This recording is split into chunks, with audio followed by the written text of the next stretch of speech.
क्या हार में क्या जीत में किंचित नहीं भयभीत में, संघर्ष पथ पर जो मिला यह भी सही वह भी सही। और बच्चों, कैसे हैं आप लोग? बढ़िया सब कुछ?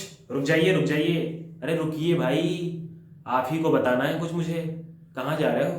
अरे रुको, तुम ही से कह रहा हूँ, तुम ही से। ठीक है ना? ठीक है। जैसा कि बच्चों आपको पता होगा कि इसके पहले मैंने एक वीडियो डाला हुआ है, ठीक, एनटीए के बिहाफ पे, ठीक है। और मैंने आपको उसमें बताया है कि जेईई मेंस के लिए कैसे हम स्टार्ट करें, ठीक। तो मैं ट्वेल्थ वाले बच्चों से यही कहना चाहूँगा, ठीक है, बार बार मैं यही कह रहा हूँ और अभी भी मैं यही कहूँगा, मेरी गुहार है बहुत ज़्यादा, ठीक है, कि बच्चे पूरे के चक्कर में ना पड़े, ठीक है। जितनी भी चीज़ आपने पढ़ ली है, ठीक, 11th की जितनी भी चीज़ आपने अच्छे से पढ़ी हुई है उसको बार बार रिवाइज करिए। क्लास 12th को खूब अच्छे से तैयार करिए, क्योंकि क्लास 12th अभी अभी आप पढ़ रहे हो, ठीक है। तो ये समय है आपका रिवीजन का, ठीक है। ये समय है आपका प्रीवियस ईयर लगाने का, ठीक है, प्रीवियस ईयर क्वेश्चंस लगाने के। ये टाइम वो नहीं है कि आप नए नए कॉन्सेप्ट को पढ़ो, ठीक है बच्चों। तो ध्यान दीजिएगा मेरी बात पे, ठीक है, कि आपको क्या क्या करना है। PYQs लगाने हैं, प्रीवियस ईयर क्वेश्चन लगाने हैं, और क्या करने हैं, रिवीजन करना है जितना हो पाए। आप अपना काम कर दीजिए, ठीक है। जो रिजल्ट आना होगा वो तो आएगा ही, ठीक है ना। तो बहुत ज़्यादा टेंशन लेने की ज़रूरत, स्ट्रेस लेने की ज़रूरत नहीं है, एकदम कूल होके काम करिए, ठीक है। ठीक है बच्चा लोग, ठीक है ना। चलिए, अब हम लोग देखते हैं अपना नया वीडियो, ठीक, जो किससे रिलेटेड है, किससे रिलेटेड है, क्वेश्चन से रिलेटेड। मैं 5 क्वेश्चन आपके सामने लाया हूँ, ये 4 प्रोफाइल पे क्वेश्चन है, ठीक है। ये जो हमने 4 प्रोफाइल पढ़ ली है, ठीक है, इंडिफिनिट इंटीग्रल के, ठीक, उससे रिलेटेड कुछ क्वेश्चन हैं, ठीक है बच्चा। तो इससे रिलेटेड क्वेश्चन हमको क्या करने हैं, लगाने हैं। मैं बोला था कि एक वीडियो में डाल दूंगा जिसमें 3 प्रोफाइल से रिलेटेड कुछ अच्छे क्वेश्चन आपके सामने होंगे, ठीक है। हो सकता है और भी अच्छे अच्छे क्वेश्चन हो, तो आप बताइए, ठीक है, मैं उसके भी वीडियो बना दूंगा, ठीक है बच्चा। तो देखिए जरा, नंबर 1 का क्वेश्चन है आपका, sine 2x dx upon root में cos 4x minus sine square x plus 2, ठीक है।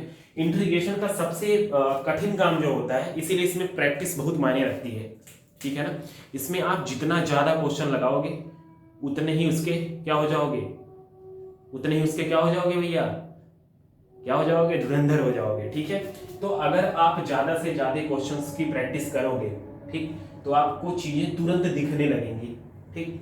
जैसे यहाँ पे अगर मैं साइन 2x को ब्रेक करूं, ठीक है, तो आपको दिखेगा 2 sin x into cos x d x upon root में कॉस की पावर 4x माइनस साइन को भी अगर मैं कॉस में कर दूं तो 1 minus cos square x plus 2, ये दिखा। अगर आपको डिफरेंशिएशन आपने वीडियो देख लिया है तो मैंने बताया था चेन मेथड, ठीक। ये 2 sin x cos x dx में सब्स्टिट्यूशन लगाना है हमको, ठीक है। और अगर सब्स्टिट्यूशन लगाना है तो आपको पता होगा कि सब्स्टिट्यूशन लगाने के लिए आपको खोजना पड़ेगा कि किस चीज का डिफरेंशिएशन कहां पे लिखा हुआ है, ठीक है ना। आपको ये सर्च करना पड़ेगा, खोजना पड़ेगा, ठीक, कि किस चीज का डिफरेंशिएशन कहां पे लिखा है, या हम क्या ऐसा सब्स्टिट्यूट कर दें कि हमारा काम क्या हो जाए, आसान। तो आपको बता दिए देता हूं कि cos स्क्वायर एक्स को अगर मैं क्या मान लूं, t मान लूं, क्या मान लूं, t, ठीक। तो ये हो जाएगा 2 cos x into sine x, ठीक, dx, ठीक है, बराबर dt। देखिएगा ध्यान से, 2 आगे आ जाएगा, cos x हो जाएगा एक्स स्क्वायर, इसको एक्स स्क्वायर की तरह मान करके 2x हो जाएगा डिफरेंशिएशन। ये x था नहीं, cos x था, इसका फिर से डिफरेंशिएशन करेंगे, sin x dx बराबर dt। तो आपको ध्यान से देखने पे दिख रहा होगा कि ये जो ऊपर वाले टर्म है ये पूरे के पूरे किसके बराबर हो गए, dt के। और ये क्वेश्चन आपका क्या हो जाएगा, परिवर्तित हो जाएगा दूसरे फॉर्म में। नीचे हो जाएगा cos की पावर 4 है, cos स्क्वायर को अपने t माना था तो ये हो जाएगा t स्क्वायर, ठीक है भैया, माइनस 1 माइनस cos स्क्वायर की जगह पे क्या हो जाएगा, t हो जाएगा ये, ठीक। और ये हो गया प्लस 2, दिख रहा है आपको। अगर मैं ब्रैकेट नीचे ओपन करूं तो dt अपॉन अंडर रूट में T square minus 1 plus T plus 2, ठीक। मतलब ये मिला जुला करके बन गया dt अपॉन अंडर रूट में टी स्क्वायर प्लस टी और प्लस 1। देख रहे हो, ये क्वेश्चन आपका जाके बन गया किस फॉर्म में कि रूट में नीचे वाली वैल्यू, ठीक, रूट में नीचे वाली वैल्यू अगर होती थी तो आपको याद आ रहा होगा कि हमको कौन सा प्रोफाइल लगाना है, जो अभी अभी लास्ट में आपने पढ़ा है, लास्ट प्रोफाइल, ठीक है, चौथे नंबर की प्रोफाइल। और उसमें क्या है, कंप्लीट स्क्वायरिंग मेथड लगाना है। तो मैं ऊपर वाला क्या चाहूंगा, मिटाना चाहूंगा, ठीक है। देखिएगा ध्यान से, कॉस स्क्वायर एक्स को टी माना था, दिमाग में रखिएगा, और हम लोग क्या लगाएंगे, क्वेश्चन सॉल्व करेंगे, ठीक, ठीक है। क्या लिया था हमने, कॉस स्क्वायर एक्स को टी माना था भैया, तो ये हो गया D T upon under root में T square plus T plus 1। अब कंप्लीट स्क्वायर मेथड क्या करना होता है भाई साहब, एक्स स्क्वायर का कोफिशिएंट 1 बनाना होता है। तो एक्स स्क्वायर का कोफिशिएंट यहाँ 1 पहले से है भैया, तो कोई दिक्कत वाली बात नहीं है।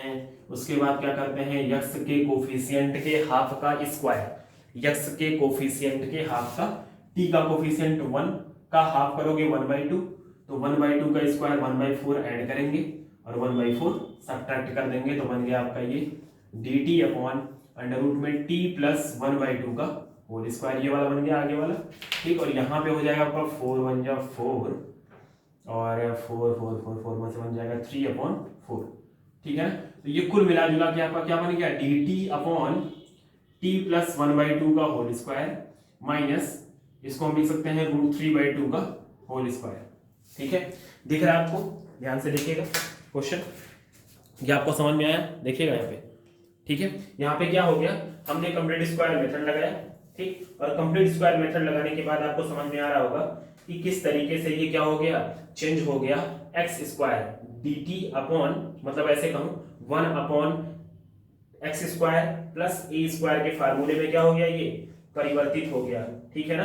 तो इसका फार्मूला क्या होता था भैया, वो जो 9 फार्मूलों का मैंने लिस्ट लिखवाया था, उस फार्मूले के लिस्ट में आपको दिख रहा होगा कि dx अपॉन अंडर रूट में x square minus x square का फार्मूला क्या होता है, क्या होता है भाई साहब, याद है किसी को, होता है ln x प्लस ln, यहां पे लिख देता हूं, ln x प्लस रूट में एक्स स्क्वायर माइनस ए स्क्वायर प्लस सी, ठीक है ना, इसका फार्मूला। तो इसको हम कैसे लिख देंगे, ln x की जगह पे क्या है t प्लस 1/2, ठीक है, प्लस x का स्क्वायर रूट में सेम चीज पूरी उतार देनी है आपको, और प्लस c हो गया। बाद में आप क्या कर देना, एक काम और, t की वैल्यू क्या कर देना, सब्स्टिट्यूट कर देना, ठीक है। जो भी t हम लेके चले थे उसकी वैल्यू को हम क्या कर देंगे, इसमें सब्स्टिट्यूट कर देंगे। समझ में आया कि नहीं आया, समझ में आया, ठीक है। मेन काम क्या था, यहां से तोड़ के यहां तक पहुंचना, ठीक है, और वो आपको तभी समझ में आएगा। आपको लग रहा है सर आपको कैसे पता चल गया कि तुरंत हम कॉस को ब्रेक कर देंगे साइन को कॉस में, और कैसे साइन को को आपने लिख दिया और तुरंत कॉस स्क्वायर एक्स को क्या मान लिए, टी मान लिए। तो बाबू क्वेश्चन जितना ज्यादा लगाओगे उतना ही ज्यादा आपका कॉन्सेप्ट क्लियर होगा, ठीक है ना।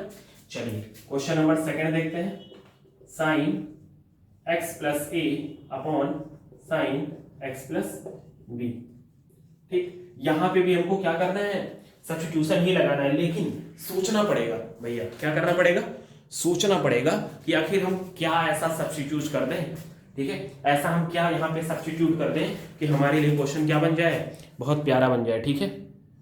1 मिनट दीजिएगा, ये जूम जाम कर रहा है, ठीक है। हाँ देखिए, तो हम क्या करेंगे, सबसे पहले देखिएगा, जो नीचे लिखा उसी तरीके का कुछ मैं ऊपर डिजाइन बनाना चाहूंगा, तो मैं खुद से b ऐड कर दे रहा हूं और खुद से b क्या कर दिया, ऊपर सब्ट्रैक्ट कर दिया, ठीक है ना।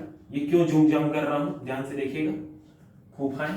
देखिए यहां पे मैंने b ऐड कर दिया और b सब्ट्रैक्ट कर दिया, तो होगा क्या कि साइन a प्लस b का फार्मूला लगेगा, और अगर आपको याद हो तो साइन a प्लस b का फार्मूला होता था sine a into cos b, ठीक, और plus cos a into sine b।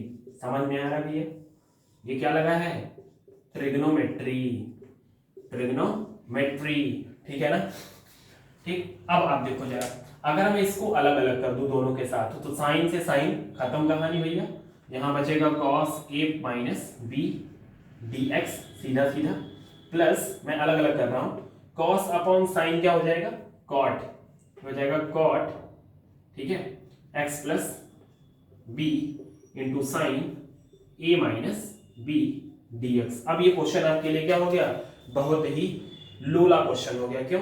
क्योंकि अगर मैं इसको निकाल दूं, ये तो भैया कांस्टेंट ही है, ठीक, तो ये dx x का डिफरेंशिएशन सीधा का सीधा इंटीग्रेशन क्या आ जाएगा भाई साहब, इसका सीधा सीधा इंटीग्रेशन आ जाएगा x। क्यों? क्योंकि ये तो कांस्टेंट था, बाहर आ गया। 1 का इंटीग्रेशन क्या होता है, x होता है। यहां पे भी आप देख पा रहे हो ये कांस्टेंट टर्म है, तो मैं साइन a माइनस बी को बाहर कर दूंगा, ठीक, बचेगा आपका x प्लस बी और dx, ठीक है। ये भी आपकी लाइन बहुत आसानी से हो जाएगी, इसके बाद आप खुद सॉल्व कर लेना भाई साहब। ये हो गया x cos, ठीक है, a minus B plus sine, ये कांस्टेंट था बाहर आ गया है, और ये आपका दिख रहा है cos x का फार्मूला होता है भैया, cot x का फार्मूला होता है, cot x का फार्मूला होता है क्या, log sin x, ठीक है ना, क्या फार्मूला होता है, log sin x, ठीक है।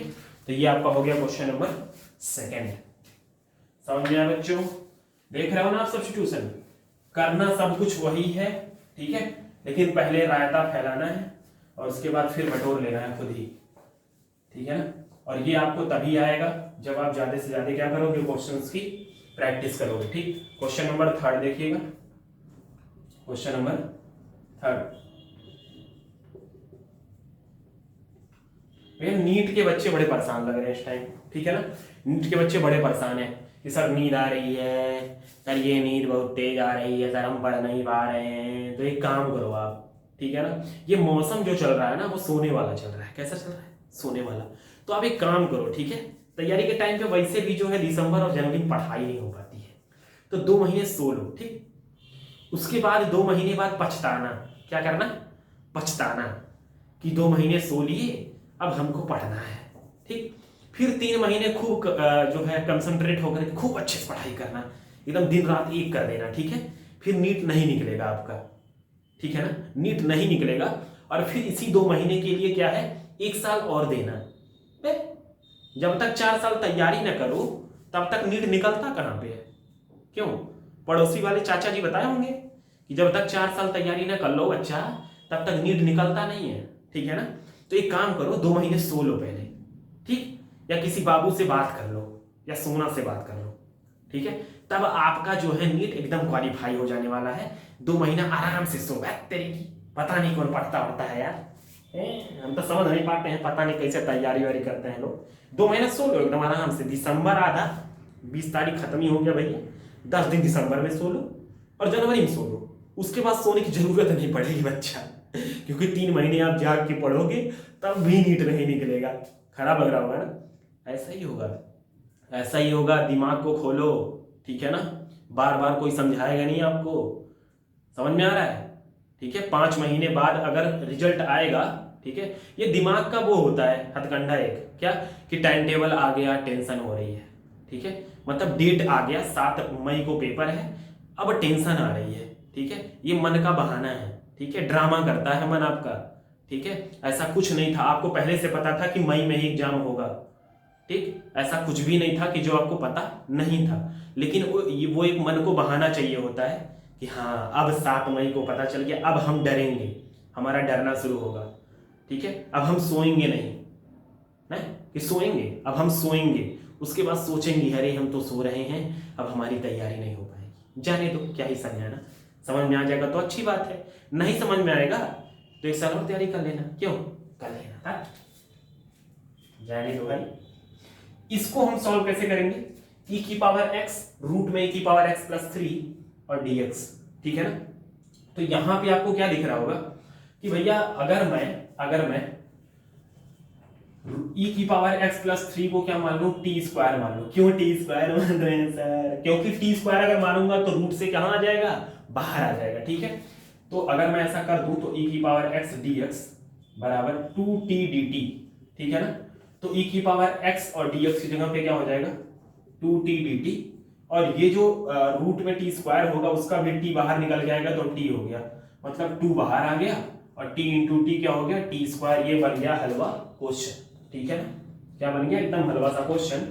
2 बाहर आ गया, t स्क्वायर का इंटीग्रेशन t की पावर 3/3, ठीक, प्लस c। अब t की वैल्यू क्या कर दो